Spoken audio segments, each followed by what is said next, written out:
So we're going to dive right into the questions, and I'm going to start with the following question: what is the most surprising and disappointing development in the digital world over the past year? I'm going to start. Let's see, with Matt, Adell. Why don't you go ahead and open us up? Test. Okay, we failed that one. Test. Hey, hi there. Go ahead. I'd say the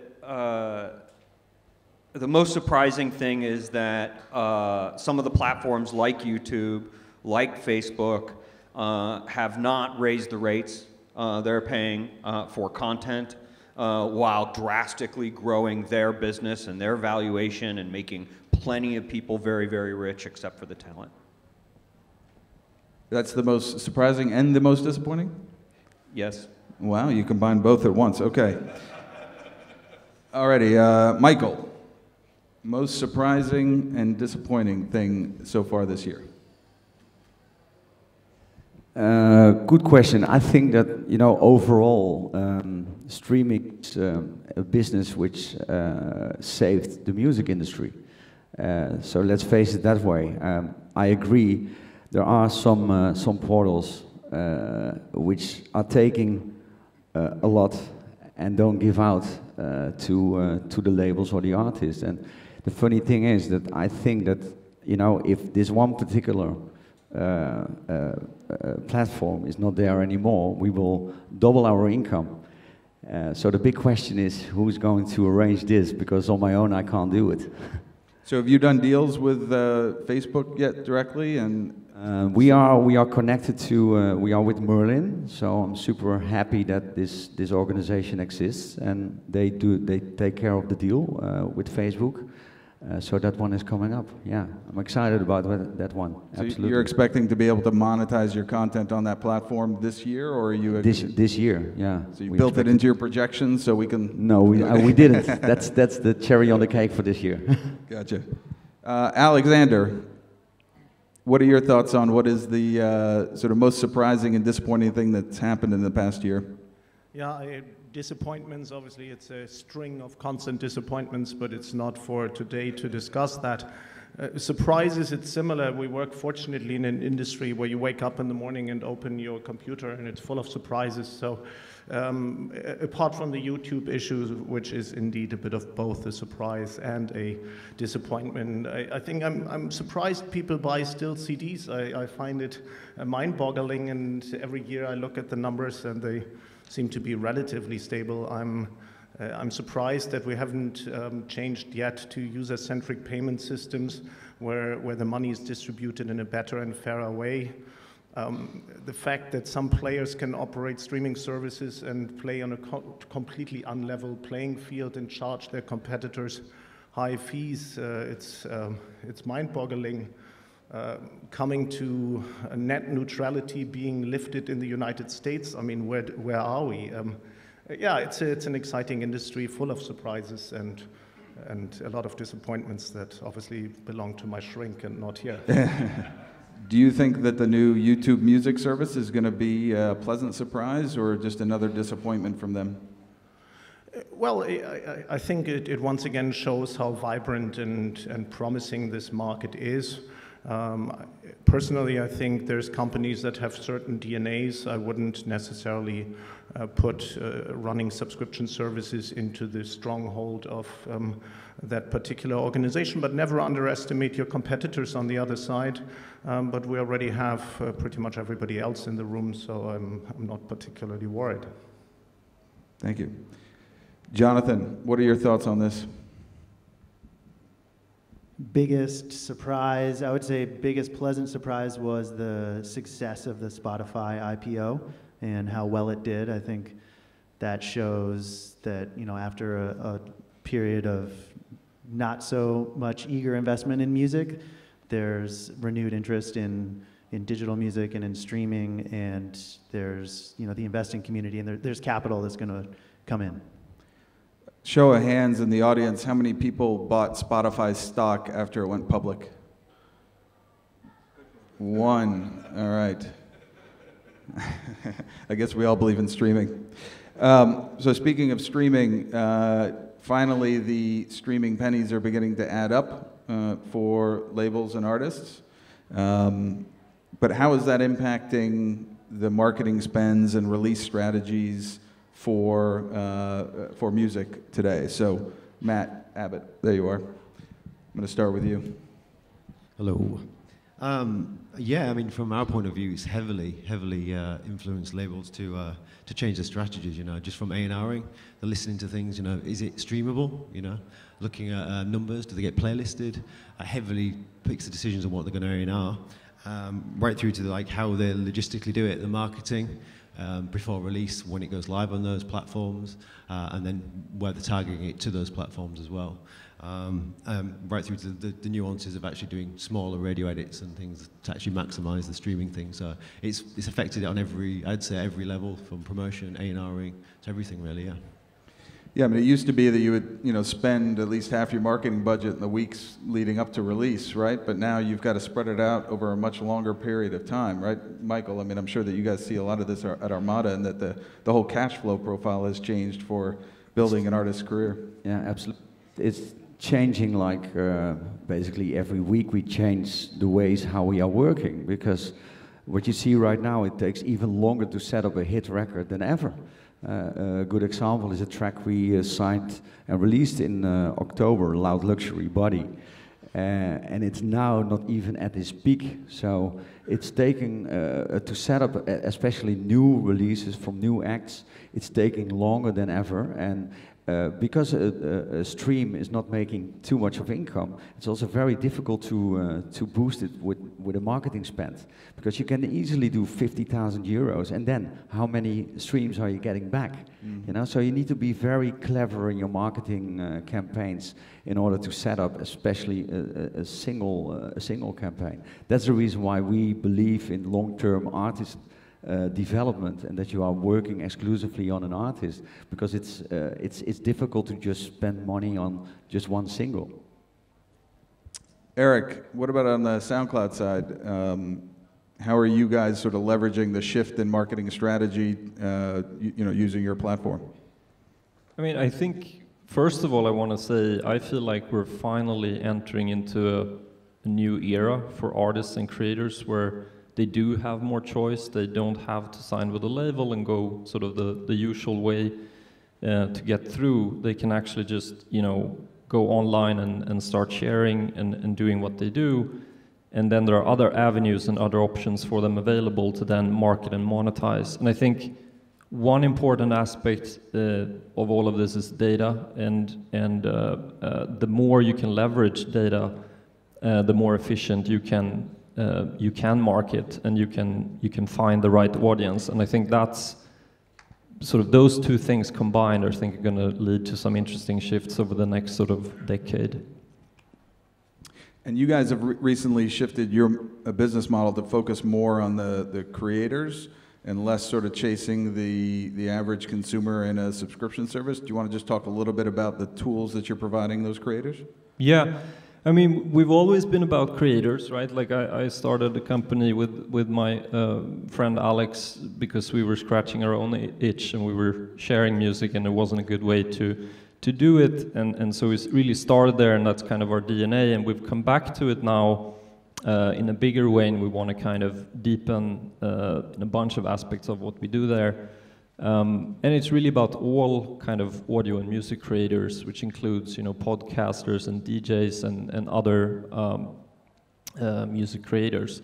And there, I mean, there are a bunch of stuff that I can't talk about yet, because we're sort of deep in the weeds working on stuff at the moment, but we have started to ship a bunch of stuff for creators. The biggest thing probably is that we have a direct monetization program called SoundCloud Premiere, and we have about 1,000 creators in that program right now, and we're looking to scale it a lot more. And that's basically one of these new avenues that you as a creator can use. You start on SoundCloud, maybe you start first on SoundCloud, and then you sort of broaden out and go to other services, but we want to be able to help you along that journey as you grow as an artist. Okay, I've been teased before, and that was a product tease that you just gave us. So what is the timeline for some of these new products to come out of SoundCloud? No comment. Come on, you got a global audience of French air traffic controllers on Facebook Live. Nothing? No timeline? Stay tuned. I mean, already this year, I think we will have a few things that we can talk about later. Excellent. All right, so Chris, you've been at The Orchard now over a decade, so you've obviously seen sort of release strategies and marketing plans change over time. So how are you seeing sort of the impact of a dominant streaming market, impact Sure, that yeah. aspect? So, I mean, definitely there's been quite a lot of change. I mean, for us, we obviously look at all different formats and the invention of streaming and what that's brought in terms of a release strategy and how we work through a campaign has definitely changed. We still find, as Alexander pointed to an extent, physical still important in that conversation. But very much so, depending on the artist we're working with, depending on the label that we're working with, that can really be tailored specifically into either streaming. If it's a certain repertoire, download could be important to an extent. So it very much does on the digital marketing side as well. You could have a tiny spend of a couple of $1,000s all the way up to $500,000, depending on the level of artist. And again, the way you spend that, the way you target that, the way you work with the services that some are obviously here, some are not, in terms of that overall artist campaign and their profile is also very, very different as well. So it's changed drastically, absolutely. How do you know if you should continue spending money? Right? Do you have a formula yet that you sort of the magic formula? Plug the numbers into, and you know where to spend money? We don't as such. I don't think there is a magic formula. I mean, data obviously is key.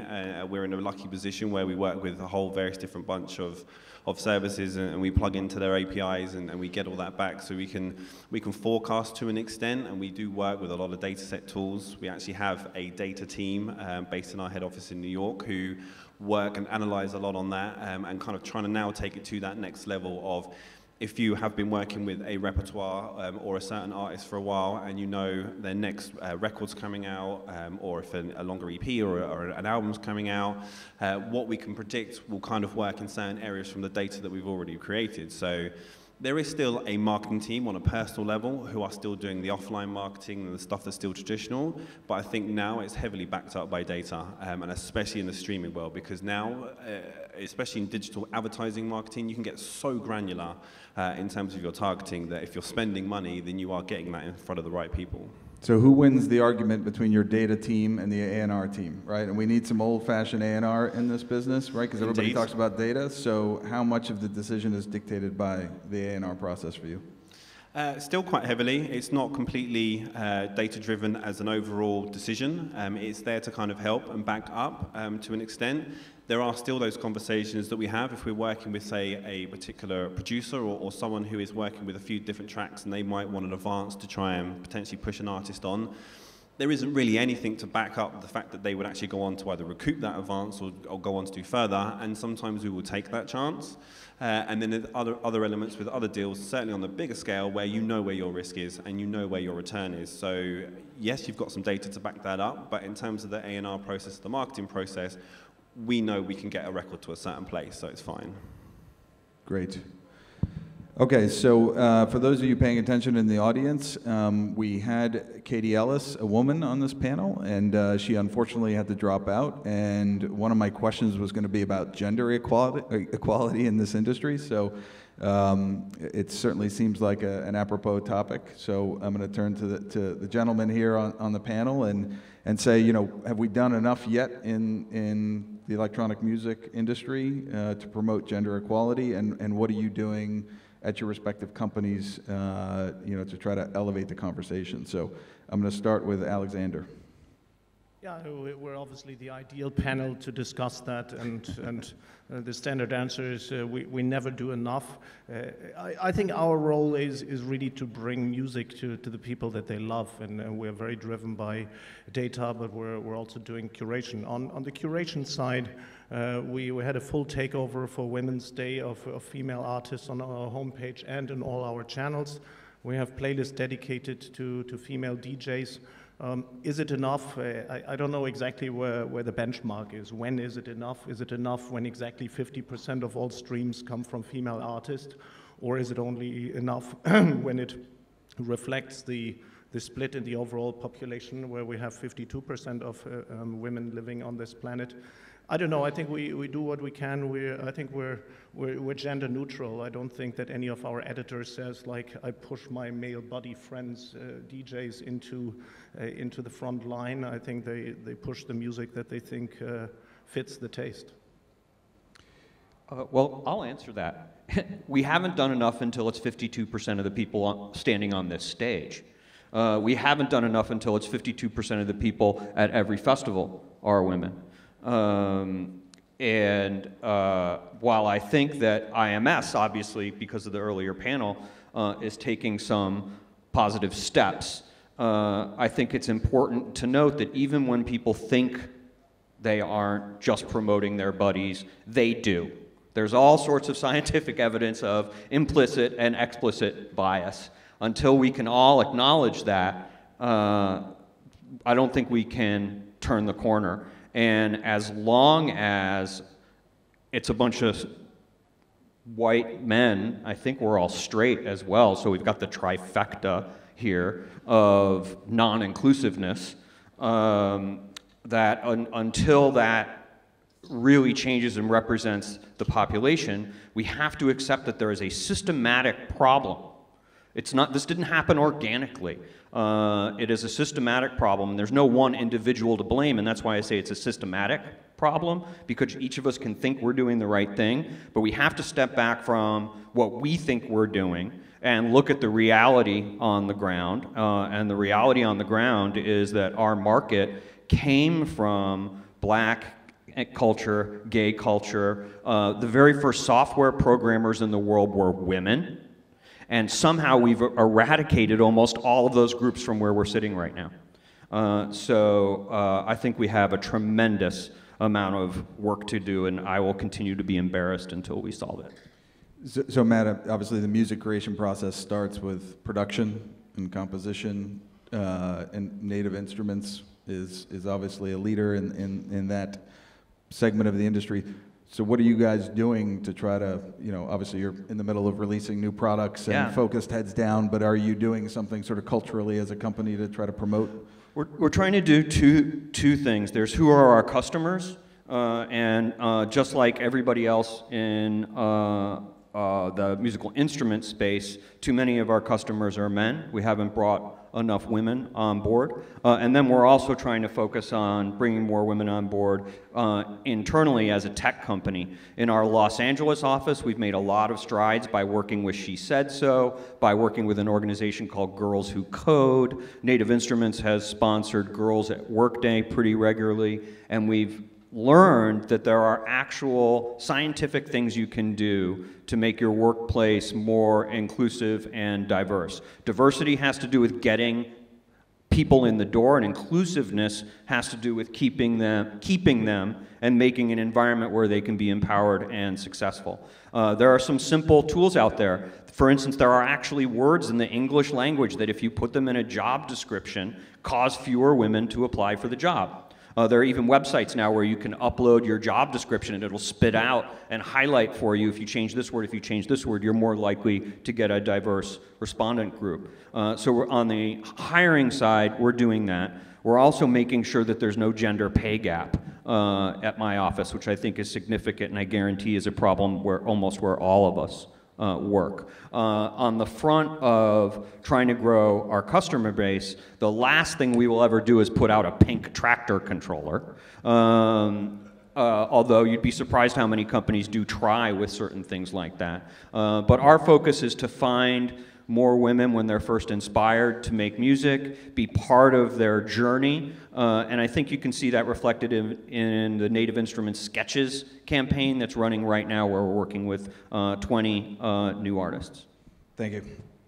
So Jonathan, there's been a similar optimism from a lot of industry execs about the emerging markets over the past 5 or 10 years, but it finally seems like there's some traction there.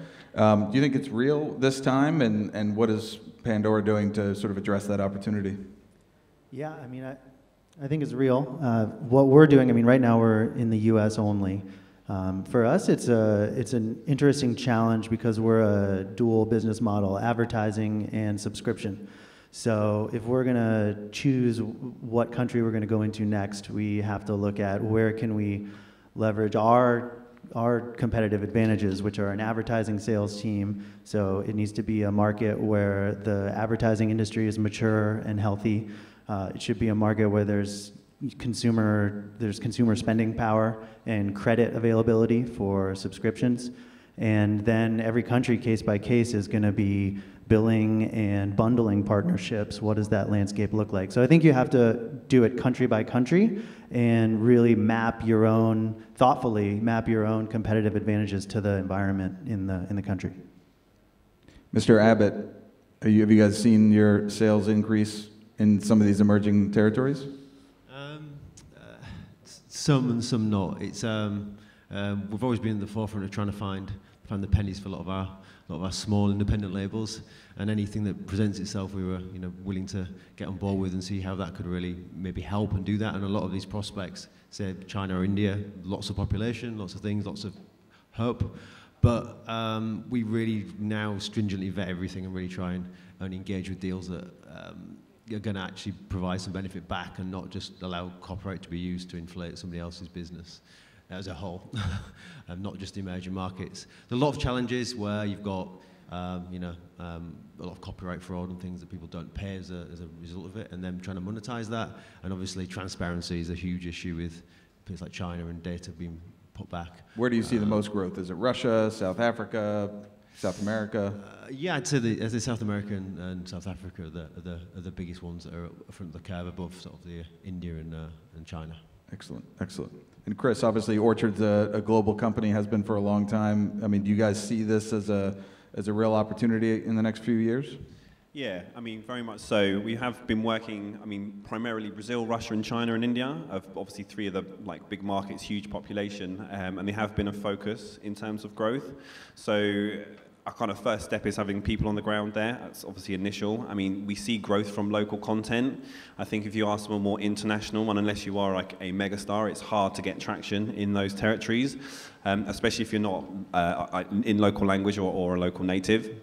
But the volume of people in these territories, China alone, with the 1.2 billion people, is staggering, and it only takes 5 or 10% of the music listening population to take in some of the more Western world content for then it to have a significant impact on smaller independent labels working in all the different spaces, as well as electronic music. So it's hugely exciting in that aspect. And for us, Brazil has been strong, Russia has been strong, and China's starting to get in there. We talk obviously a lot about the value gap with YouTube and the consumption against monetization, and obviously these territories are quite bad for that side of things. But as it slowly starts to turn through, the growth is, exciting. Do you have to have boots on the ground to really take advantage of the market opportunity, or do you find that you can actually target certain demographics and marketing outlets with certain content and actually see an increase in sales? You can, to an extent, and it is possible, of course, and there are those platforms out there that will help you and enable you to be able to do that. But essentially, if you have a team sitting in Brazil, and if there are local editors at retail, they're programming certain things, to have that conversation locally in Portuguese, to have those listening meetings all together with either the artist and the label, if possible, then that's more empowering than someone sitting in London or New York on a computer just trying to service into that market. Ultimately, still playlisting, radio, whatever kind of form that those more lean-back consumers are taking in their music, they are taking it from that element. So if it's playlisting those territories that is still strong, then you kind of need to be on there, and you are going to struggle a bit. So we have found, personally, that's definitely the best route to go. Excellent. All right, so I don't want to steal my friend Benji Rogers' thunder, because I know he's going to be talking about blockchain in a little bit later today, but have any of your companies employed or begun to employ any blockchain solution in terms of your products? I mean, Eric, are you guys looking at that for some of the new stuff you're rolling out at SoundCloud? We haven't. I would say I was just talking to a friend the other day, and I was saying that 40% of my friends also don't know anything about blockchain and are hate it because they don't understand it, and then the other half sort of understand it and hate it. But then there are a few percent that actually are really smart, and they get it and they understand it and they think there's something there. And there are a few people, I think, you know, Benji is maybe one of the people here in the space that's actually exploring something that might work, but we haven't really had the bandwidth to go into it. It feels like the wave is still, you know, sort of maybe a longer, slower wave than we thought it might have been. Technology is not really mature in a bunch of ways, and so I feel like we maybe need to wait a little bit longer to see if it builds. Go ahead, Jonathan.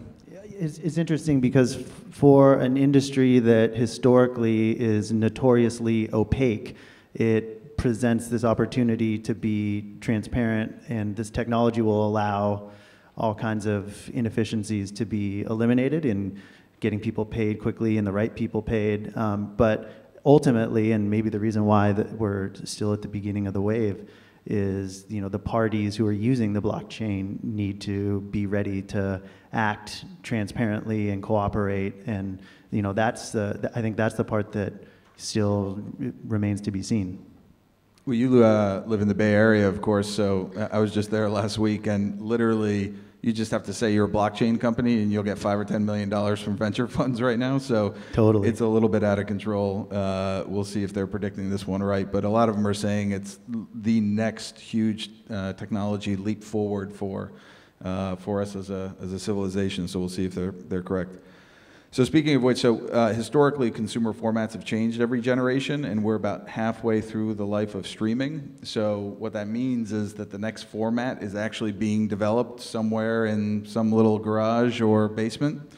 So does anybody have any idea what that's going to be, right? We all think streaming's the end-all be-all, but Alexander, I don't know if you have thoughts on what's next and what might be around the corner for Deezer. First of all, I'm incredibly jealous that Eric has 60% of friends that understand blockchain technology, which really makes me wonder how I choose my friends, or if, well, anyhow. But you're right. What's next? First of all, I wouldn't see streaming as a format. So I think it's a paradigm change. I think it has revolutionized the way that we consume music, that we discover music, and maybe we change the file formats over the period of the next 100 years several times, and come to better efficiencies and FLAC and hi-fi as we dispatch. I would be very surprised if streaming would be a flash in the pan, and in 12 years from now we all sit here and have chips implanted in our brains that give us a music sensation. But I've been, you know, this is an industry full of surprises, and that's where we started off. So I've been wrong many times before. So I don't see it coming, but maybe somebody else does. Chris, do you see it coming? Well, the thing I was just about to say, it's kind of a dangerous position to be in the fact that everyone is enjoying, well, going to be enjoying the Spotify IPO, payouts eventually, streaming is booming, it's all kind of great. What happens in 5 years, 15 years? It happened through the 90s. CD was never going to die. Napster turned up. Everyone got fucked. Do you know what I mean? So it is quite difficult, and I can't sit here and say that I know exactly what's coming. I think the streaming model as such will definitely change in terms of the consumer model, in terms of pricing and how that's kind of consumed, most definitely, and we already see it now. But it's something that I think it definitely should be spoken and talked about a bit more in those people that are kind of leading that side. And hopefully this time, and we have done it with streaming, that when the consumer, obviously which will lead this, kind of starts to change the way they want to consume music, we as an industry will embrace that and not try to sue the shit out of them. Jonathan, do you know what's next? I think I agree that the format is going to maybe stay the same for a while, but the interface is what is about to change, and the big change is going to be voice interfaces. And especially in the US, with everyone listening to terrestrial radio in their car, 90% of the radio listening is still terrestrial radio. That's going to migrate into the car, and with voice-enabled home devices, we're just kind of in the early stages of this race to optimize music for a voice interface. I mean, when you normally search, for example, and you get a screen showing you 5 results, it's okay if the 5th result was what the listener was looking for. But with voice, you only get 1 result, and you can't browse through other results. So there's all kinds of things that are going to change really soon about how we interact with the platforms that deliver us the music. So if we spend a lot of time in our car and we don't have to drive it, we don't have to see where we're going, does that mean that's where VR comes in? Or I can just stick on my VR goggles in the car and listen to music? Self-driving cars and VR music. Yeah, sure. VR music? Sure. Yeah. Okay, that's my idea, by the way. Nobody can take it. All right. Anybody else have thoughts on what's next? All right, if not, I'm going to ask Maykel a question about the impact of the EDM craze in North America over the past few years, right? So this whole thing, which, EDM was, I think, just a name given to what we always called commercial dance music in the United States, and the press caught a hold of it and gave it an acronym. But do you think overall that did more harm than good for the electronic music industry, or do you think it's opened up a whole new group of potential customers and artists to what electronic music can mean to them and that culture and community? It was definitely something new. To be very honest, we never really believed in the genre EDM, so we did not really invest as a company in that genre. So a lot of companies popped up and were doing really well. A lot of DJs started performing in America. So I think that it definitely opened up a lot of doors for new artists. Some of them stayed, some of them are struggling right now. I think that whatever you do in this industry, you always need to stay very true to yourself. And it's, whenever you think like, hey, this is hype, and I now start producing like that, it's never a good thing. But a lot of even artists we were working with, they started producing EDM while their heart was somewhere else. And I think that they are now all going back again. So the niches are opening up again. You see that even deeper tracks, techno tracks, can do good streaming numbers nowadays. So I think the EDM boost opened up that kind of doors, because the kids who grew up with EDM, they are now willing to listen to other genres, and they go to techno or to deep house or whatever. So that's for me a good thing to see, and that's what for us as a company was good to see, this hype going on. We never had any benefits of the hype because we always continued releasing what we already did.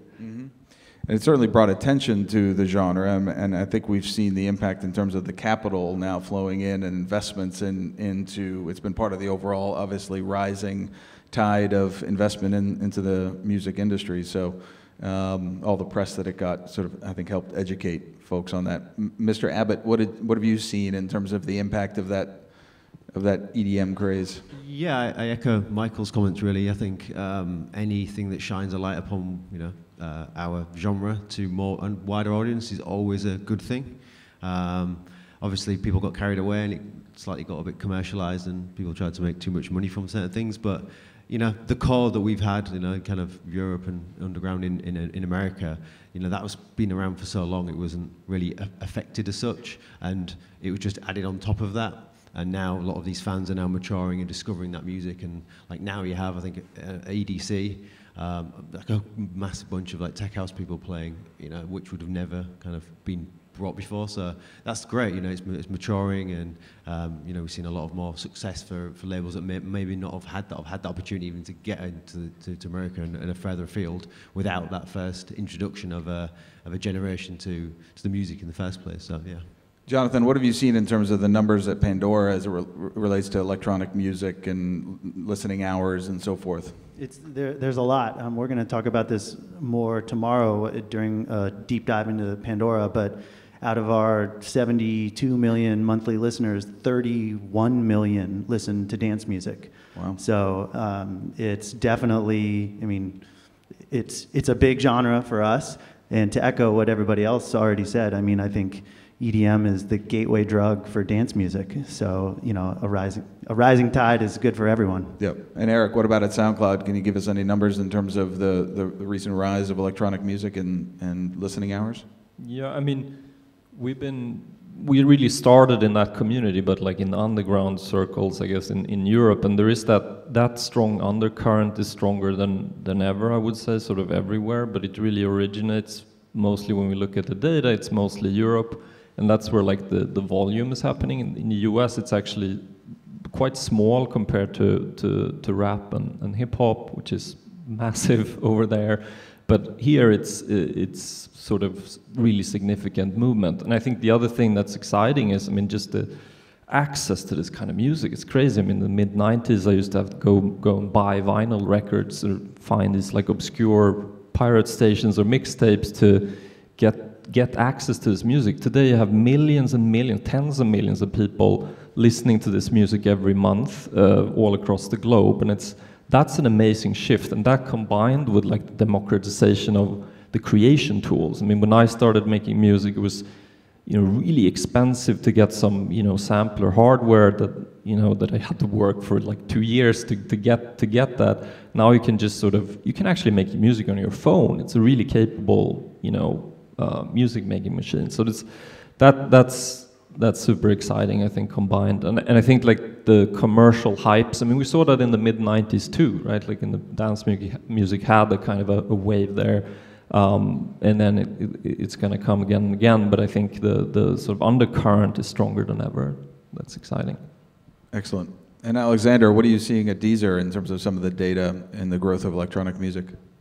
Yeah, it's our fastest growing genre together with the subgenres. We've almost tripled the listening over the last 2.5, 3 years, albeit from at that time a relatively low level. But this is also because we put more and more efforts into it. It's half driven by the overall trend, and I agree there was almost a frenzy over a period of time.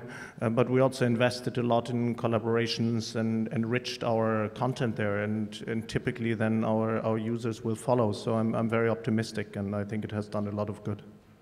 Excellent. Okay, so my last question for everybody, and we'll start with Alexander and all the way down, is what's the one thing that we should all be talking about that we haven't talked about today? Go ahead, Alexander. I started talking about it. I think user-centric payment systems, which is spearheaded by Deezer at the moment, and allows a system where the money that a user pays in his subscription goes only to the artist that he is listening to. I think it will create both a fairer system to distribute the money, but more than anything, create a close link between the artist and the listener. And I think this is what's missing a little bit. The streaming services, to a certain extent, are a black box in between, and at least the majority of our users do not understand where the money goes. So this might be different with Eric's friends who understand blockchain.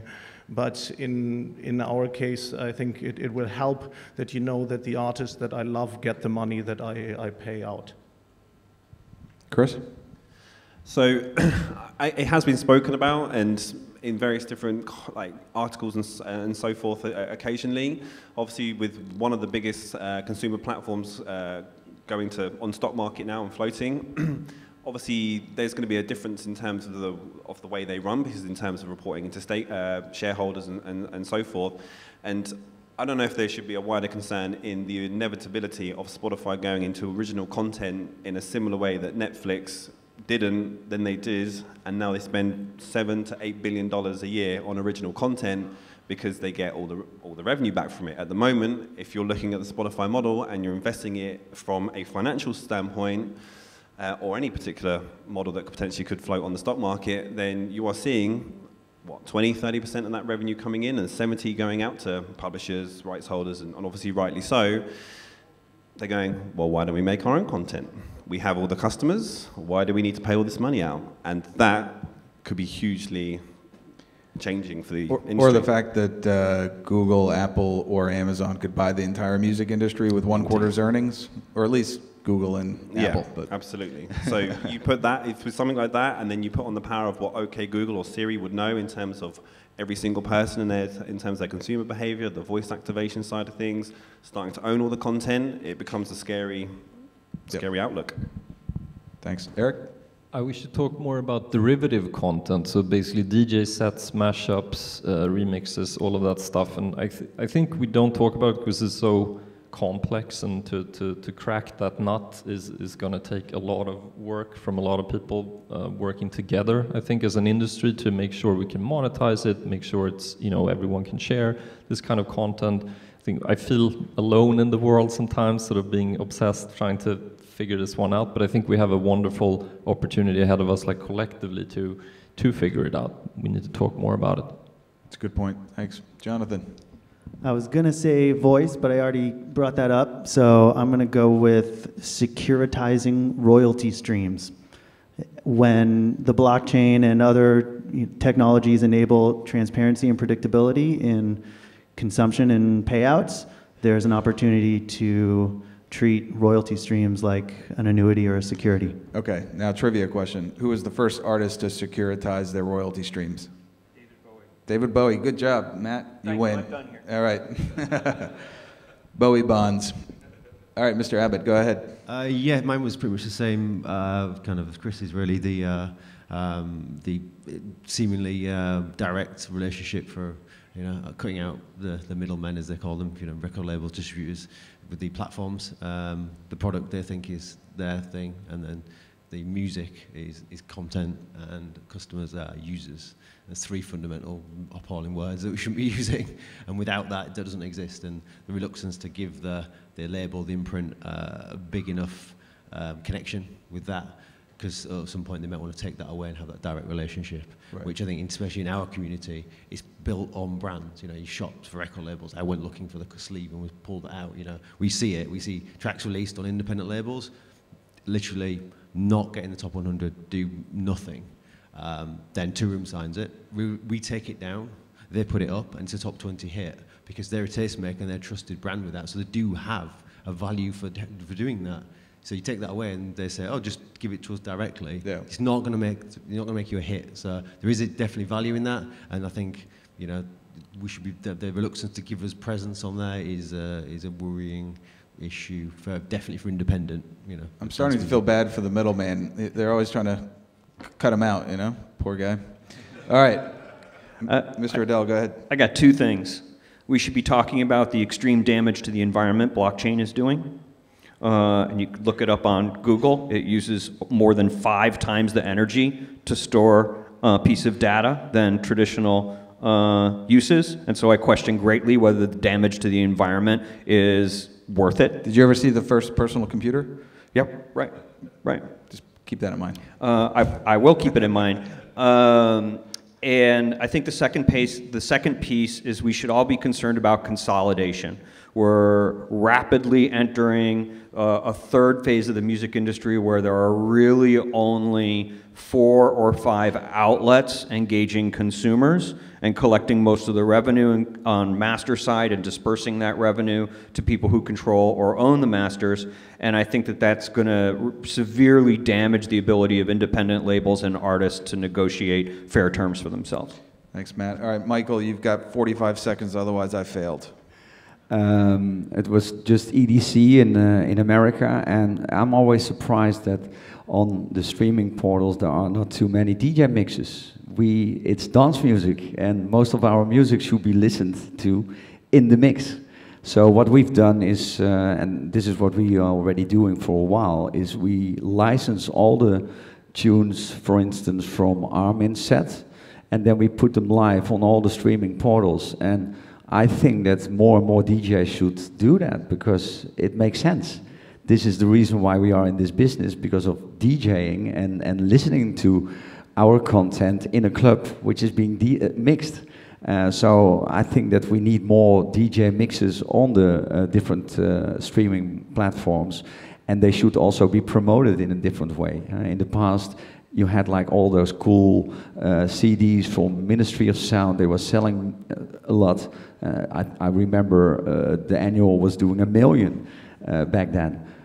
So now most of the streaming portals, they are promoting their own playlists and not the brands anymore or the DJ mixes anymore. And I think that's something which could be very helpful for our scene.